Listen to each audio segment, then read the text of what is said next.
Sir start कर दीजिए। नमस्कार बच्चों, मैं राकेश डुबरिया। पिछली कक्षा में हमने आधुनिक भारतीय भाषाओं का उद्भव और विकास पढ़ा था। इसी क्रम में हम आगे आज पढ़ेंगे हिंदी भाषा का परिचय और विकास। तो बच्चों, हम पिछली कक्षा में जो पढ़े उससे थोड़ा जोड़ते हुए आगे चलेंगे, जिससे कि आपको थोड़ा आसानी से समझ में आएगा। जैसा कि आप स्क्रीन पे देख पा रहे हैं,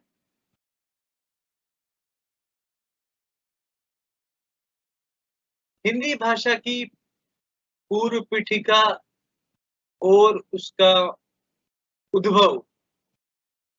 बच्चों, ये पढ़ने से पहले मैं कुछ एक दो चीजें आपको बताना चाह रहा हूँ, ताकि आपको आगे पढ़ने में कोई परेशानी ना हो। जैसे एक होता है तत्सम शब्द। तो बच्चों, आप लिख भी सकते हो इसको। तत्सम शब्द किसी भाषा में प्रयुक्त उसकी मूल भाषा के शब्दों को तत्सम शब्द कहते हैं। किसी भाषा में प्रयुक्त उसकी मूल भाषा के शब्दों को तत्सम शब्द कहते हैं। जैसा कि हमने बताया, हिंदी की मूल भाषा संस्कृत है और संस्कृत के वे शब्द जो हिंदी में ज्यों के त्यों प्रयुक्त होते हैं, उन्हें हम तत्सम शब्द कहते हैं। उदाहरण के रूप में हम देखें तो जैसे अट्टालिका, अर्पण, आम्र, उष्ट्र, कर्ण, गर्दभ, क्षेत्र आदि प्रमुख है। इसी प्रकार हम तद्भव शब्दों का जानने का प्रयास करेंगे। तो तद्भव शब्द क्या होते हैं? तो बच्चों, आप लिख भी सकते हैं। उच्चारण की सुविधा के अनुसार संस्कृत के वे शब्द जिनका हिंदी में रूप परिवर्तित हो गया है। उच्चारण की सुविधा अनुसार संस्कृत के वे शब्द जिनका हिंदी में रूप परिवर्तित हो गया है, हिंदी में वे तद्भव शब्द कहलाते हैं। जैसे चंद्र से चांद, अग्नि से आग। चंद्र से चांद, अग्नि से आग, जिह्वा से जीभ आदि बने शब्द तद्भव शब्द कहलाते हैं। अब बच्चों, हम अपने टॉपिक पर आते हैं। जैसा कि आप स्क्रीन पे देख पा रहे हैं, हिंदी भाषा की पूर्व पीठिका और तथा उसका उद्भव। जैसा कि हमने पिछली कक्षा में बताया था, वैदिक संस्कृत में आर्य भाषा प्रत्येक प्रदेश में 3 स्थानीय बोली विकसित हो चुकी थी। पहला है पश्चिमोत्तरी, दूसरा है मध्यवर्ती, तीसरा है पूर्वी। आगे संस्कृत के बाद में आता है पाली। पाली काल में यही स्थानीय बोलियां धीरे धीरे बढ़कर 6-7 हो गई थी। जैसे प्राचल, केकई, टक, शोरसेनी, अर्धमागधी, मागधी। और इन्हीं से बच्चों ध्यान दो, और इन्हीं से अपभ्रंश में 6-7 अपभ्रंश स्थानीय बोलियों का विकास हुआ है, जिन्हें प्राकृत के नामों के आधार पर इन्हीं नामों से पुकारा जाता है। जैसे प्राचल, केकई, टक, शोरसेनी, महाराष्ट्री, मागधी और अर्धमागधी। और इन्हीं भाषाओं से, इन्हीं अपभ्रंशों से आधुनिक भाषाएं उत्पन्न हुई है। जैसा कि हमने पिछली कक्षा में बताया था, जैसे शोरसेनी से पश्चिमी हिंदी, राजस्थानी, पहाड़ी और गुजराती। पेशासी से लहंदा और पंजाबी। प्राचल से सिंधी, महाराष्ट्री से मराठी, मागधी से बिहारी, बांग्ला, उर्दू, असमिया, उसी प्रकार अर्धमागधी से पूर्वी हिंदी।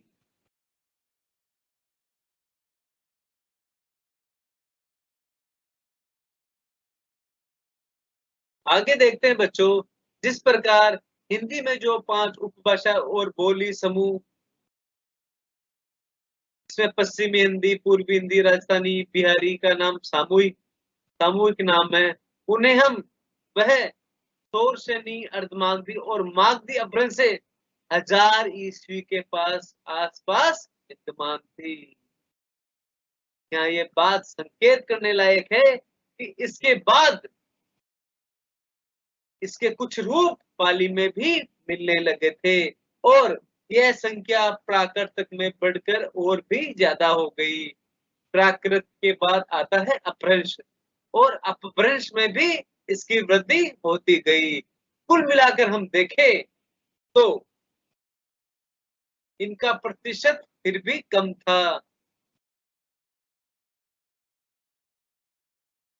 क्योंकि जब प्रतिशत कम था तो हम 1000 ईस्वी के आसपास हिंदी का उद्भव नहीं मान सकते। इसलिए राहुल सांकृत्य ने कहा कि विद्वानों ने हिंदी का जन्म 1000 ईस्वी पूर्व माना, यह सही नहीं है। ऐसे ही हिंदी साहित्य कई इतिहासों ने कुछ लोगों ने हिंदी का प्रारंभ इसके बाद में माना, लेकिन वास्तविकता यही है कि साहित्य में भाषा का प्रयोग उसके जन्म के साथ नहीं होता, क्योंकि जब भाषा का जन्म होता है तो वह कुछ समय के बाद प्रौढ़ या अपनी वयस्क स्थिति में आती है और धीरे धीरे उसके रूप में निखार आ जाता है तथा यह बहु स्वीकृत अर्थात बहुत से लोगों द्वारा मान्य होती है।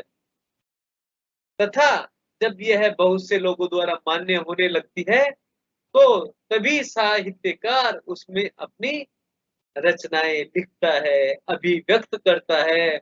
इस तरह यदि लगभग हम 1150 ईस्वी के पास हिंदी भाषा मिले तो हम उसको 1000 ईस्वी के पास हिंदी का विकास मानेंगे। अब हम देखते हैं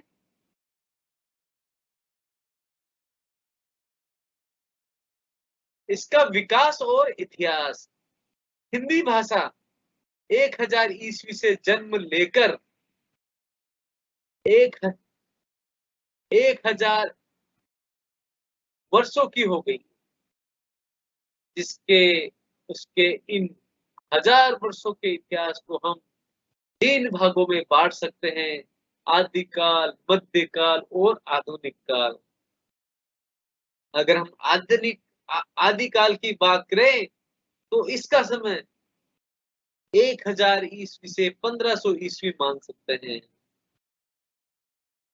जैसा कि मैंने बताया, हिंदी भाषा अपनी पूर्ववर्ती अपभ्रंश भाषा से ही बनी है और 1000 से 1500 ईस्वी में हिंदी भाषा अपभ्रंश भाषा के बहुत अधिक निकट थी, क्योंकि उसी से, जैसे मैंने बताया, उसी से हिंदी भाषा का उद्भव हुआ है। आदिकाल में हिंदी की कुछ विशेषताएं हैं जिनको हम समझने का प्रयास करेंगे। अब बच्चों हम सबसे पहले समझते हैं ध्वनि।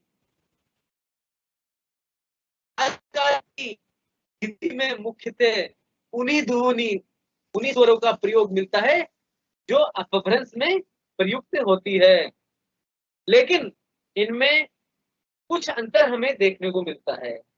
जैसे पहला देखते हैं, अपभ्रंश भाषा में केवल 8 स्वर थे, जैसे ए, आ, ई, उ, ए, ऐ, ओ। ये 8 ही स्वर मूल थे, लेकिन आदिकालीन हिंदी में 2 स्वर और विकसित हो गए जो संयुक्त स्वर थे। और इनका उच्चारण देखें तो इस प्रकार था, ऐ औ जैसे था। दूसरा है जय छे जय छे। संस्कृत पाली प्राकृत अपभ्रंश में इन्हें स्पर्श व्यंजन कहते थे, लेकिन आदिकालीन हिंदी में ये स्पर्श व्यंजन संघर्ष स्पर्शी व्यंजन हो गए, और तब से लेके अब तक स्पर्श संघर्षी ही है। आगे देखते हैं, न रे ले से। संस्कृत पाली प्राकृत अपभ्रंशों में यह दंत्य ध्वनियां थी, लेकिन ये आदिकाल में वर्ष हो गई है, वर्ष हो गई है।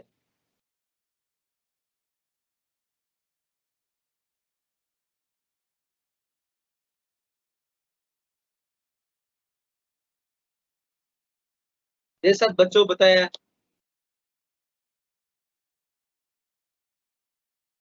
दंत्य ध्वनियां र ते वर्ग ले और से, अर्थात इनका उच्चारण स्थान दंत होता है और वर्ण ध्वनि का स्थान दंत्य होता है। अपभ्रंश में जैसा कि 4 नंबर पे देख सकते हो, अपभ्रंश में ड और ढ व्यंजन नहीं थे। आदिकाल की हिंदी में इनका विकास हुआ है। देखो, ये भी इसमें हम अंतर कर सकते हैं कि अपभ्रंश में ड और ढ नहीं था, लेकिन आदिकालीन हिंदी में इनका विकास हुआ है। आगे देखते हैं, मह लह न मह लह। पहले संयुक्त व्यंजन थे, लेकिन यह अब मैं न ले महाप्राण के रूप में हो गए, अर्थात संयुक्त नहीं रहकर ये मूल व्यंजन हो गए हैं। आगे देखते हैं, छठे पे आते हैं, फारसी पश्तो तुर्की आदि से कुछ नए शब्द आ जाने से कुछ नए संयुक्त व्यंजनों का भी विकास हिंदी में हुआ है। ये ध्यान देने की बात है कि ये शब्द अपभ्रंश में नहीं थे। कुछ अपभ्रंश शब्दों के लोप हो जाने के कारण कुछ ऐसे संयुक्त व्यंजनों, क्रमों तथा व्यंजनानुक्रमों आदि के लोप होने की संभावना है, जो अपभ्रंश में रहे होंगे। अब देखते हैं बच्चों, इसमें व्याकरण। आदिकालीन हिंदी का व्याकरण 1000 ईस्वी के पास, जैसा हमने बताया, 1000 ईस्वी के पास ये अपभ्रंश के बहुत निकट था। भाषा में काफी रूप ऐसे थे जो अपभ्रंश के थे, लेकिन धीरे धीरे अपभ्रंश के व्याकरणिक रूप कम होते गए और हिंदी के अपने रूप विकसित होते गए, और यह 1500 ईस्वी तक आते आते हिंदी अपने पैरों पर खड़ी हो गई, और अपभ्रंश के जो प्रयोग थे वह भी धीरे धीरे कम होने लग गए। अगर हम आदिकालीन व्याकरण की बात करें तो वह अपभ्रंश से कुछ बातों में भिन्न था। जैसे हम देखते हैं, स्क्रीन में देख सकते हैं आप, अपभ्रंश संस्कृत पाली प्राकृत आदि की तुलना में योगात्मक होते हुए भी एक सीमा तक संयोगात्मक भाषा है, अर्थात जिस भाषा में संयोग ज्यादा हो, काफी क्रिया रूप तथा कार्य रूप कुछ संयोगात्मक होते थे, किंतु आदिकालीन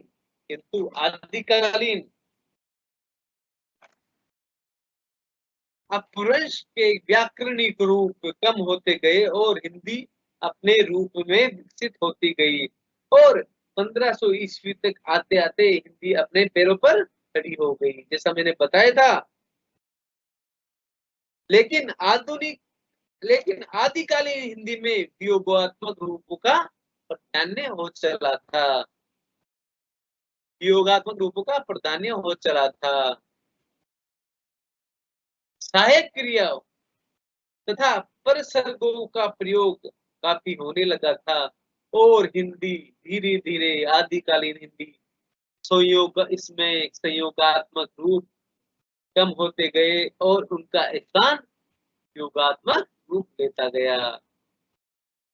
अगर हम नपुंसकलिंग की बात करें तो यह अपभ्रंश भाषा में थी, यद्यपि इसका प्रयोग संस्कृत पाली प्राकृतिक तुलना में अस्पष्ट था और आधुनिक काल में हम देखें तो नपुंसकलिंग का प्रयोग लगभग समाप्त हो गया है। अगर हम गोरखनाथ की कुछ रचनाओं में बात करें तो उनमें नपुंसकलिंग का माना जाता है, लेकिन यह भी पूर्णतः संदिग्ध नहीं कहा जा सकता है। अगले पे बात करेंगे, हिंदी वाक्य रचना धीरे धीरे निश्चित होने लगी थी और अपभ्रंश शब्द बहुत कम निश्चित नहीं था। अब आगे हम शब्द भंडार की बात करें तो आदिकालीन हिंदी में शब्द भंडार जैसा कि हमने बताया अपभ्रंश के समान ही था, लेकिन धीरे धीरे इसमें कुछ परिवर्तन आने लगे। यह परिवर्तन क्या है, पहला हम देखते हैं भक्ति आंदोलन का। जैसा कि हमने बताया भक्ति आंदोलन का आदिकाल के बाद प्रारंभ हो गया था। उसमें तत्सम शब्दावली आदिकालीन हिंदी में अपभ्रंश की तुलना में बढ़ने लगी थी और मुसलमानों के आगमन से कुछ पश्तो, फारसी, अरबी, तुर्की शब्द हिंदी में आए। उदाहरण के रूप में जैसे गोरख पानी में लिखे हैं अलकी, नूर, अलह, गाजी, रासों में अब्बीर, नजीर, सोर, गाजी, शमशेर, चंदायन में खून, तुलसी, मीर आदि। तो हम देखते हैं मुसलमानों के आगमन से भी अरबी फारसी कुछ शब्द हिंदी में समाहित हो गए। अब आगे देखते हैं भक्ति आंदोलन तथा मुसलमानों शासन का प्रभाव समाज पर भी बढ़ रहा था, जिसके परिणाम स्वरूप यह संभावना थी कि ऐसे कुछ जो अपभ्रंश में शब्द चले आ रहे थे इस काल में अनावश्यक प्रतीत होने लगे और हिंदी शब्द भंडार से निकल गए या उनका प्रयोग बहुत कम मात्रा में होने लगा। अगर हम आदिकालीन साहित्य की बात करें तो इस काल में साहित्य पिंगल, मैथिली, दक्कनी, अवधी, ब्रज, मिश्रित भाषा का प्रयोग मिलता है। अगर हम प्रमुख साहित्यकारों की बात करें तो इनमें गोरखनाथ, विद्यापति, नरपति माल, चंद्र बरदाई, कबीर, शाह, निराजी आदि प्रमुख है। अब बच्चों हम आते हैं मध्यकालीन हिंदी के विकास पर। जैसा कि आप स्क्रीन पे देख पा रहे हैं मध्यकालीन हिंदी का समय 1500 ईस्वी से 1800 ईस्वी तक है। 1500 ईस्वी से 1800 ईस्वी।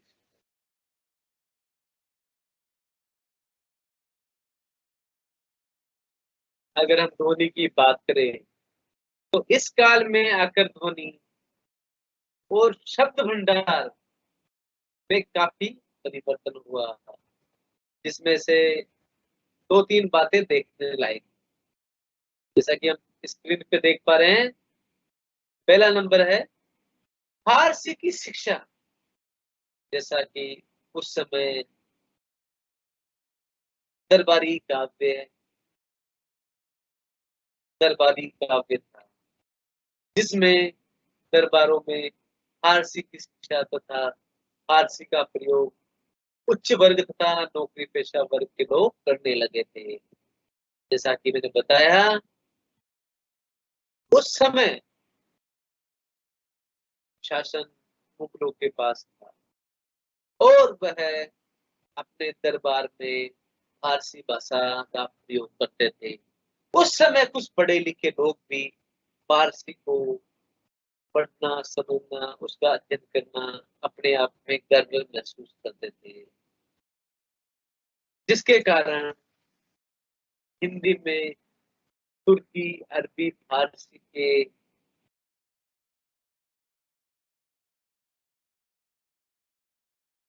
काफी शब्द प्रचलित हो गए। जैसा कि आप स्क्रीन पे देख रहे हैं, इसमें से क, ख, ग, फ, ये 5 शब्द नए व्यंजन के रूप में हिंदी में शामिल कर लिए गए। अब दूसरा है शब्द के अंत में ए कम से कम मूल व्यंजन के बाद होने पर लुप्त हो गया, जैसे राम, जैसे मैं के नीचे वो हटा दिया गया है। लेकिन भक्त जैसे शब्दों में जहां ए के पूर्व संयुक्त व्यंजन था, ए बना रहा, जैसे उदाहरण के रूप में हम देख सकते हैं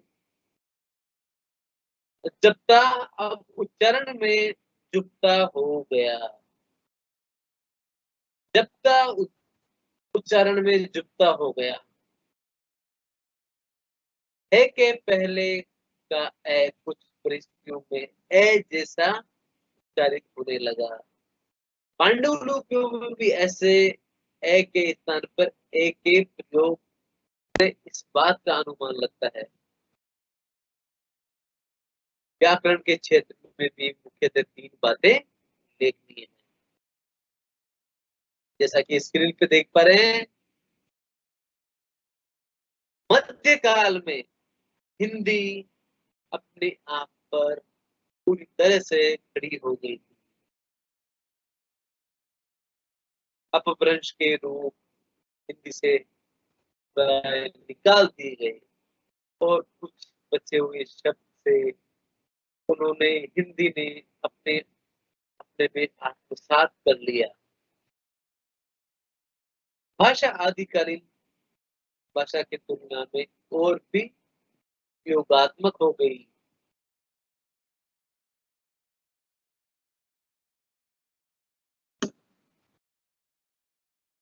संयोगात्मक रूप और भी कम हो गए।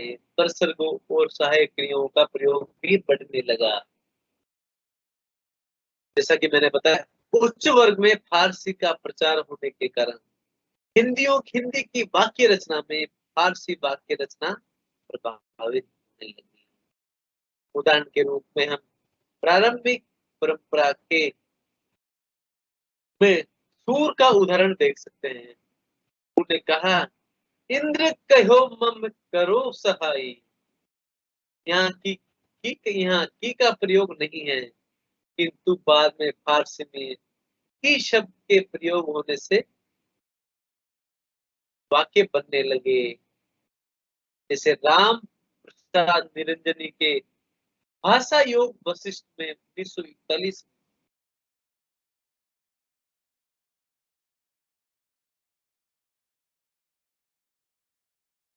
वेद में एक और कहा है कि जब लग गिरता रहे तब कर्म को करना है।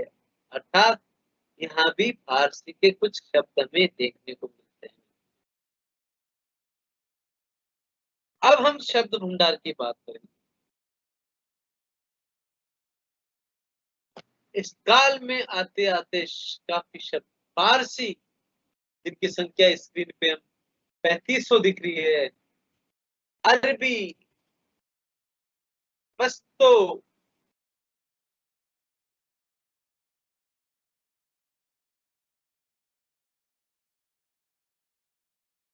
जिनकी संख्या फारसी की 3500, अरबी की 2500 और पश्तो लगभग 150 संख्या है, हिंदी में आए और हिंदी ने इनको अपने में समाहित कर लिया और इन आगत विदेशी शब्दों की संख्या 50 5,000 के ऊपर हो गई। फारसी के कुछ मुहावरे और लोकोक्तियां भी हिंदी में प्रयुक्त होने लगी। भक्ति आंदोलन जब अपने चरम पर पहुंचा तो उसमें अनेक तत्सम शब्दों का अनुपात हिंदी में और बढ़ने लगा। यूरोप से संपर्क होने के कारण कुछ पुर्तगाली, स्पेनी और फ्रांसीसी शब्द भी हिंदी में आ गए। अगर हम साहित्य में प्रयोग की बात करें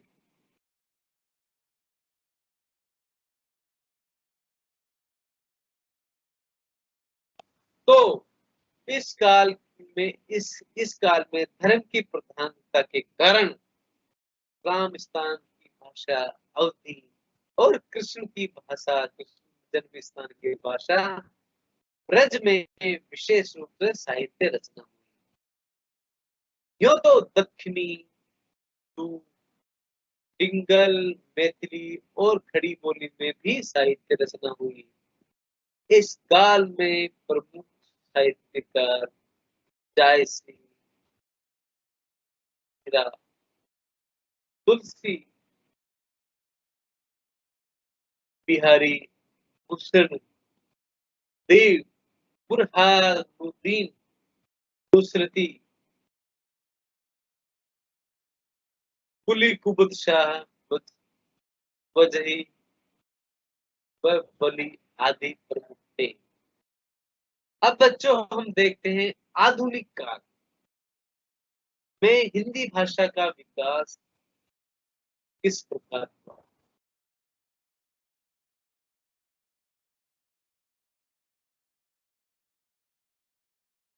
सर्वप्रथम हम ध्वनि की बात करेंगे। आधुनिक काल में ध्वनि के क्षेत्र में 4-5 बातें हमें ध्यान रखनी।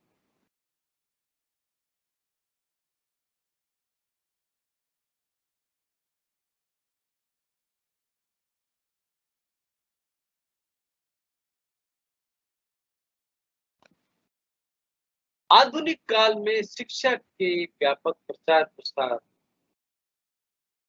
के कारण प्रारंभ में हिंदी प्रदेश में अनेक क्षेत्रों में कचरियों की भाषा उर्दू थी, जिसमें क, ख, ग, फ, ज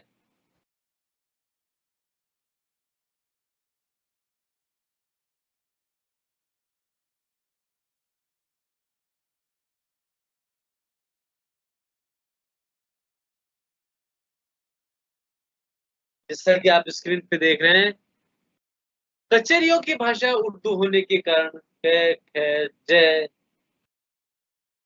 ग, फ जो मध्यकाल में केवल उच्च वर्ग और फारसी पढ़े लिखे लोगों तक प्रचलित थी, इस काल में 1947 तक हिंदुस्तान में खूब प्रचलित हुई। लेकिन जब देश आजाद हुआ तो हिंदी की स्थिति भी बदली और अंग्रेजी में प्रयुक्त होने के कारण जय है तो एक सीमा तक अब भी प्रयोग में आ रहे हैं, लेकिन क ख ग के शुद्ध रूप में कमी आई।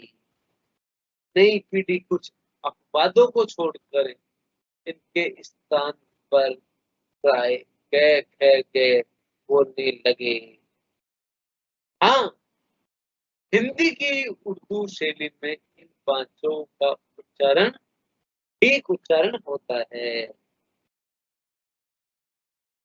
अगले पे विचार करें तो अंग्रेजी शिक्षा के प्रचार प्रसार के कारण कुछ बहुशिक्षित लोगों ने आध्वनि को अपने साथ परिवर्तित किया, जैसे कॉलेज, डॉक्टर, ऑफिस का। यह आपके स्थान यो के स्थान पर जैसे कॉलेज, कॉलेज का प्रयोग करने लगे। समझ रहे हो ना बच्चों? कॉलेज, डॉक्टर, ऑफिस, काफी। अगला देखो, अंग्रेजी प्रचार प्रसार के कारण भी कुछ नए शब्द, नए संयुक्त व्यंजनों का प्रयोग होने लगा। जैसे राष्ट्र, जैसे ड है तो उसके नीचे र है, राष्ट्र, ट्र, ट्रम्प, डोनाल्ड ट्रम्प है ना, वो ट्रम्प आदि। अगला है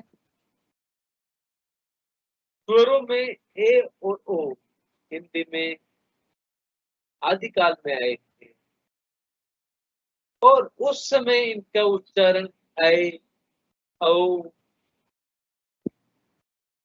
जैसा था, अर्थात ये संयुक्त स्वर थे। आधुनिक काल में मुख्यतः 1940 के बाद ए और ओ की स्थिति बदल गई।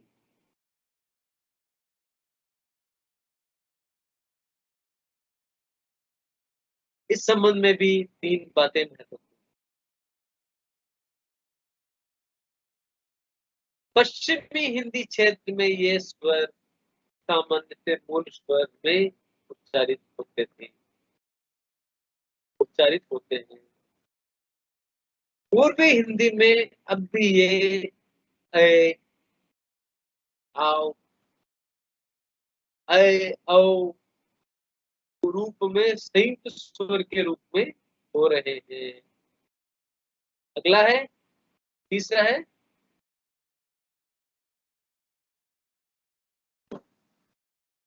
नया व्याकरण हुआ जैसे शब्दों में।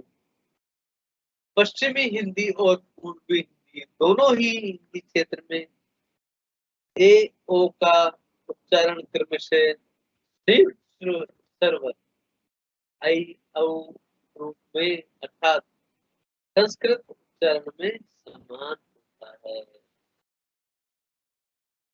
बच्चों हम अगला देखते हैं, 5वां नंबर। मध्यकाल में एक का लोप शब्दांत में तथा कुछ स्थितियों में अक्षरांत में होना प्रारंभ हुआ। आधुनिक काल तक आते आते यह प्रक्रिया पूरी हो गई। आधुनिक काल तक आते आते यह प्रक्रिया पूरी हो गई।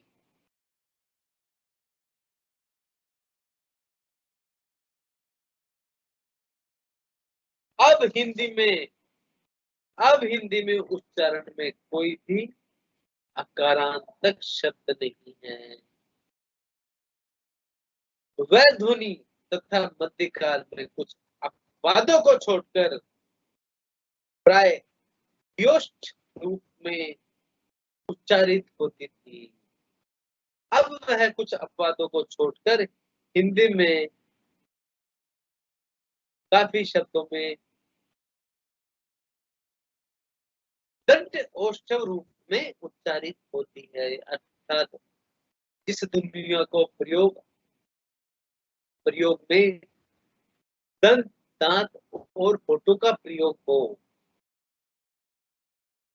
अब यह संभावना यह है कि व्योष्ट और द्वष्ट व का प्रयोग धीरे धीरे बहुत कम रह गया और समाप्त हो गया।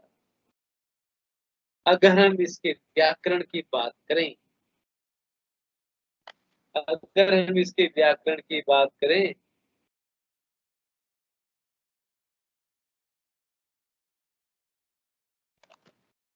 तो कुछ बातें कही जा सकती।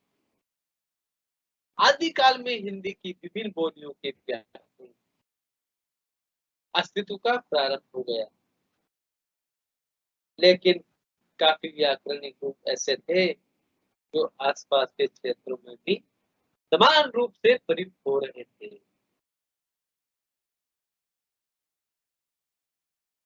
मध्यकाल में उनमें इस प्रकार के विशेष शब्दों में कमी आई। सूर बिहारी देव आदि की ब्रज भाषा तथा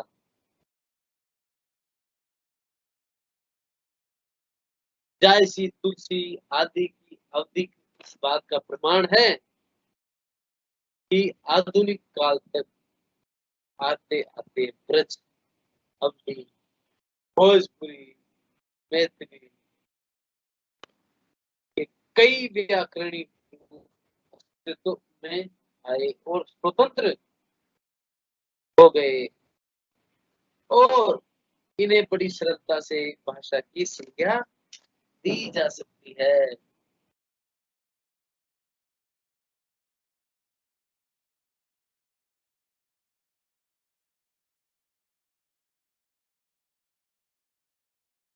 अगला देखते हैं। इस समय हिंदी पूर्णतः एक योगात्मक भाषा बन गई थी। उस समय देश में प्रेस, रेडियो, शिक्षा और व्याकरणिक विश्लेषण के प्रभाव से हिंदी व्याकरण के काफी रूप स्थिर हो चुके थे। अगर हम कुछ अपवादों को छोड़ दें तो हिंदी का स्वरूप काफी हद तक निश्चित हो गया था। हिंदी का स्वरूप काफी हद तक निश्चित हो गया।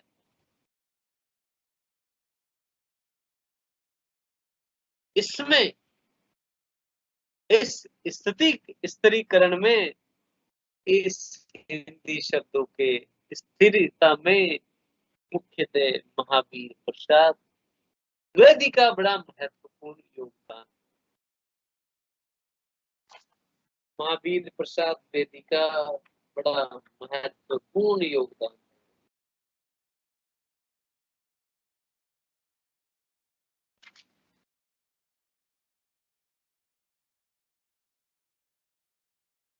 महावीर प्रसाद द्विवेदी ने सरस्वती पत्रिका के माध्यम से हिंदी खड़ी बोली को व्यापक रूप से सुदृढ़ किया।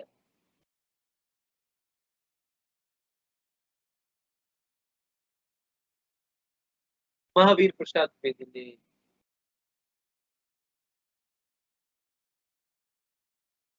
छंदों में क्रांति ला दी। वह हिंदी गद्य और पद्य की भाषा की एकता पर बल देते थे। अर्थात वह कहते हैं अगर खड़ी बोली का प्रयोग गद्य में हो सकता है तो पद्य में भी हो सकता है।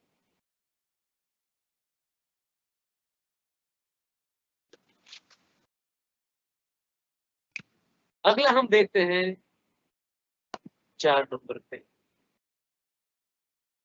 जैसा कि हमने बताया कि मध्यकाल में जो फारसी भाषा के दरबारों और पढ़े लिखे लोगों की प्रभावित थी। आधुनिक काल में अंग्रेजी शिक्षा व्यवस्था के प्रचार प्रसार में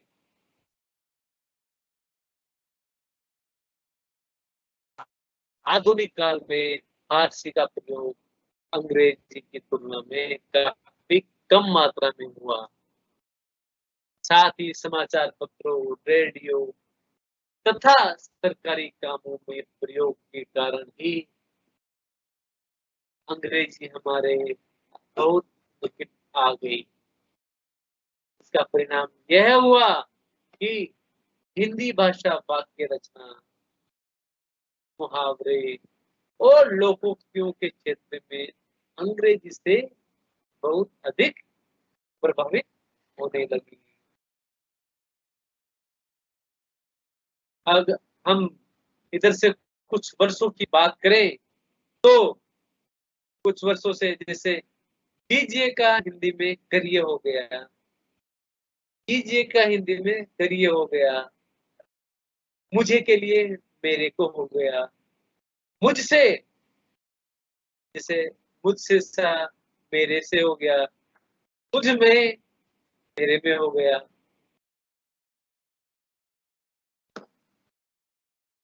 नहीं जाता है के स्थान पर नहीं जाता हो गया, अर्थात है हट गया, नहीं जा रहा है के स्थान पर नहीं जा रहा हो गया, आदि नए रूपों और नई वाक्य रचनाओं का प्रयोग हिंदी में बढ़ता जा रहा है।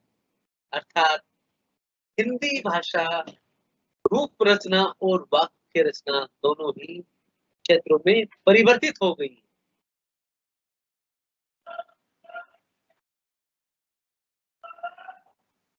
अगर हम शब्द भंडार की बात करें,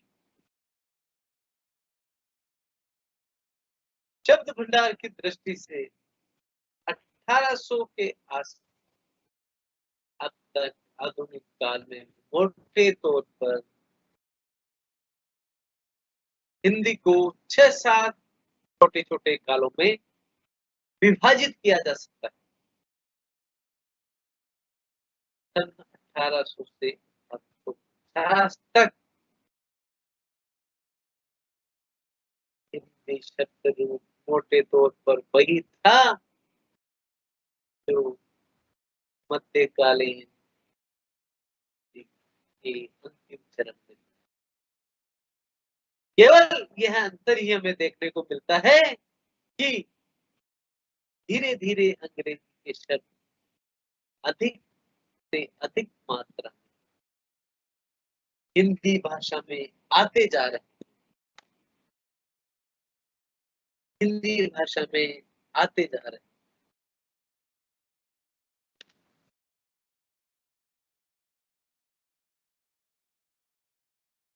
1850 से 1900 तक अंग्रेजी के और शब्द आने के अतिरिक्त आर्य समाज के प्रचार प्रसार के कारण तत्सम शब्दों का प्रयोग बढ़ रहा था और कुछ नए पुराने तद्भव शब्द परिनिश्चित हिंदी से बाहर भी निकल गए थे।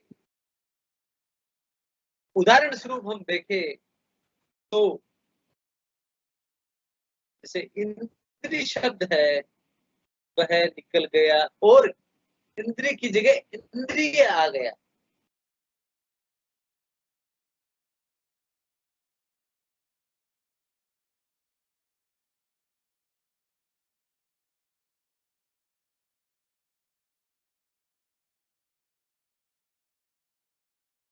और आगे देखें तो जैसे ये इंद्री शब्द है इसका बहुवचन अब हिंदी में इंद्रियां चलने लग गया।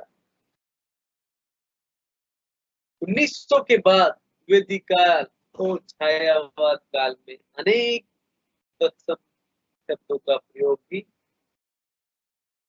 बढ़ने लगा।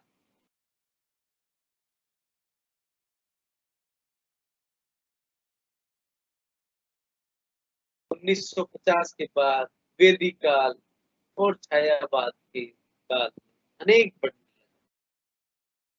छायावादी कवि प्रसाद बंग और महादेव वर्मा का पूरा साहित्य इस दृष्टि से दर्शनीय प्रतीत होता है। इसके बाद प्रगतिशील आंदोलन, बच्चों ध्यान दो,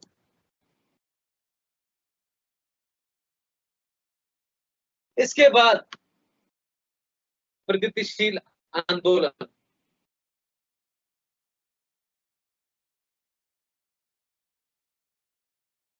के कारण भी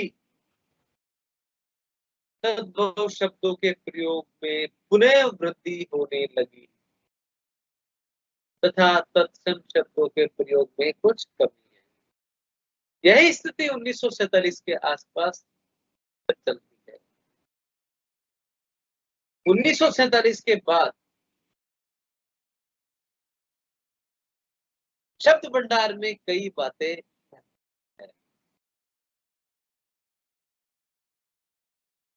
पुराने शब्द ने अर्थ में प्रचलित होने लग गए। जैसे राज्यसभा लोकसभा को सदन कहा जाने लगा,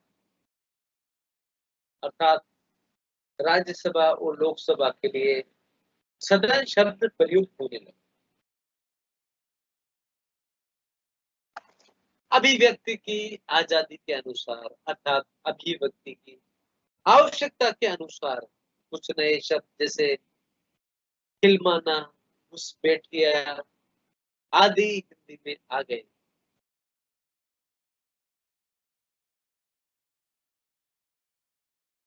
बच्चों जैसे एक शब्द है डिपार्टमेंट, विभाग, ये शब्द प्रयोग होते होते डिपार्टमेंट का डिपार्टमेंटल हुआ और हिंदी में वही विभाग के लिए डिपार्टमेंटल का अर्थ विभागीय हो गया। हिंदी साहित्य में जब गद्य का विकास हुआ तो पर्याप्त मात्रा में नाटक, उपन्यास, कविता जो बोलचाल की भाषा के अधिक निकट थे काफी मात्रा में लिखे गए। इनमें अरबी, फारसी तथा अंग्रेजी के जन प्रचलित शब्दों का प्रयोग काफी मात्रा में होता है। लेकिन आलोचना की भाषा, बच्चों ध्यान दो, लेकिन आलोचना की भाषा अब भी एक सीमा तक तत्सम शब्दों से काफी लदी हुई प्रतीत होती है। इधर कुछ वर्षों से हिंदी में कुछ पारिभाषिक शब्दों की आवश्यकता भी पर्याप्त रूप में चल पड़ी है, क्योंकि अब ज्ञान, विज्ञान, वाणिज्य आदि का आदि भाषाओं का हिंदी में प्रयोग होने लगा। अर्थात ज्ञान, विज्ञान और वाणिज्य को हम हिंदी भाषा के माध्यम से पढ़ने लगे हैं और उस इसी पूर्ति के लिए अनेक शब्द अंग्रेजी, संस्कृत से लिए गए हैं।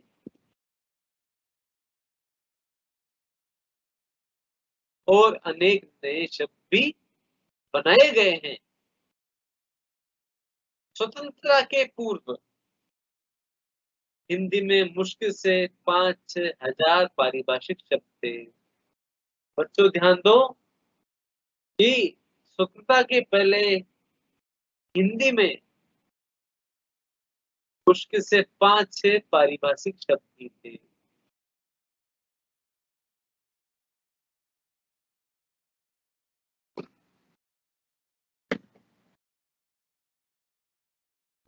लेकिन वर्तमान में इनकी संख्या पारिभाषिक पारिभाषिक शब्दों की संख्या 1 लाख से ऊपर हो गई है और दिन ब दिन इनमें वृद्धि भी होती जा रही है। हिंदी शब्द भंडार में अनेक प्रभावों को ग्रहण करते हुए अपने में नए शब्दों को समृद्ध होते हुए दिन ब दिन समृद्ध भाषा होती जा रही है। के परिणाम स्वरूप हिंदी अपनी अभिव्यंजना में अधिक सटीक, निश्चित और गहरी समझ होती जा रही है।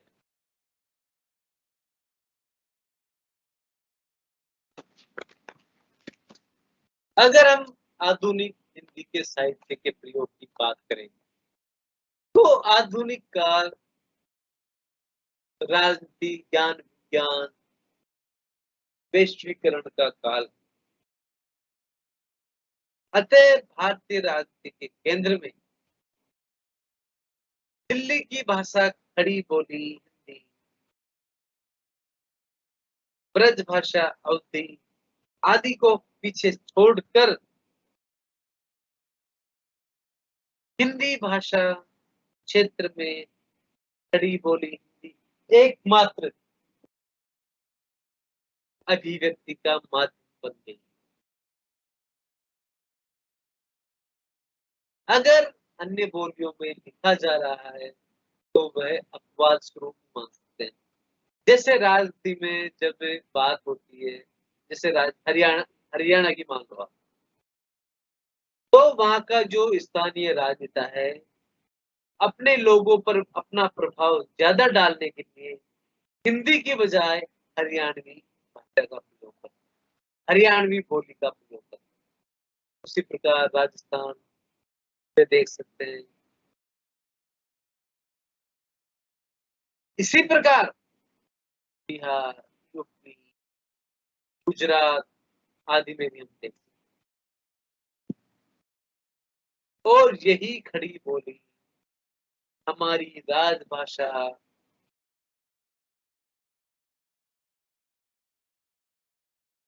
बच्चों, आज की कक्षा यही समाप्त होती है। बच्चों, अगर आपको कुछ समझ में नहीं आ रहा, आज अंतिम कक्षा हमारी, तो आप पूछ सकते हैं, कहीं कुछ मेल कर सकते हैं। मेरी ईमेल आईडी आपको दे रखी है, rakeshdabria@gmail.com। किसी भी प्रकार की समस्या है तो बच्चों आप मुझसे संपर्क कर सकते हैं।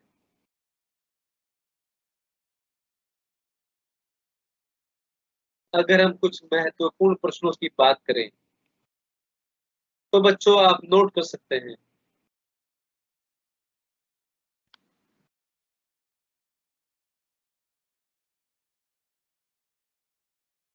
जैसा अगर हम कबीर को लें तो कबीर का जैसे एक प्रश्न है, कबीर का जीवन व्रत समझाते हुए कबीर की भक्ति भावना पर विचार करें। दूसरा है कबीर की सामाजिक चेतना को समझें। तीसरा है वर्तमान काल में कबीर किस प्रकार प्रासंगिक है।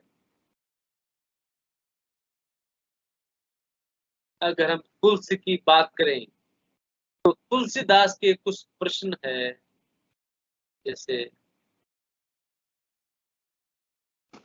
तुलसी की भक्ति भावनाओं पर विचार कीजिए।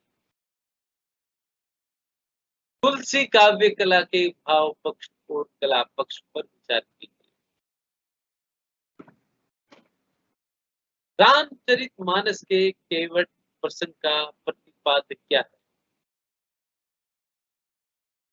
हम बिहारी के प्रश्नों की बात करें तो यह आ सकता है बच्चों, बिहारी की श्रृंगार भावना का अपने शब्दों में या उदाहरण स्वरूप वर्णन कीजिए। आगे हम भूषण की बात करते हैं। अगर भूषण महाकवि भूषण के प्रश्नों पर विचार किया जाए तो भूषण के काव्य कला की विशेषताएं पूछ सकते हैं।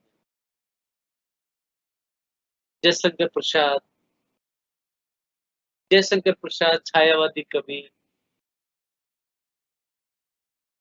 की काव्य की विशेषताओं पर विचार करें तथा अरुण में मध्य है मधु में देश हमारा के गीत का प्रतिपाद्य समझाइए। तो बच्चों, आज की कक्षा यही समाप्त होती है। कभी भविष्य में या और कोई दिक्कत हो, कुछ समझ में नहीं आ रहा, तो आप मुझे मेल कर सकते हैं। मैं अपनी ईमेल आईडी दे रहा हूं बच्चों।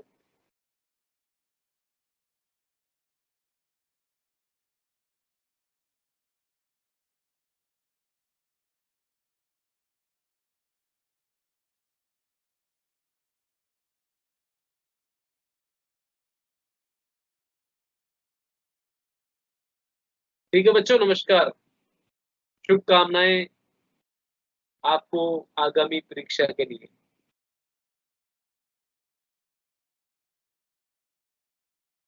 ठीक है सर, फिर हम समाप्त कर दें। हाँ मैम, कर देते हैं। ठीक है sir, okay, thank you sir.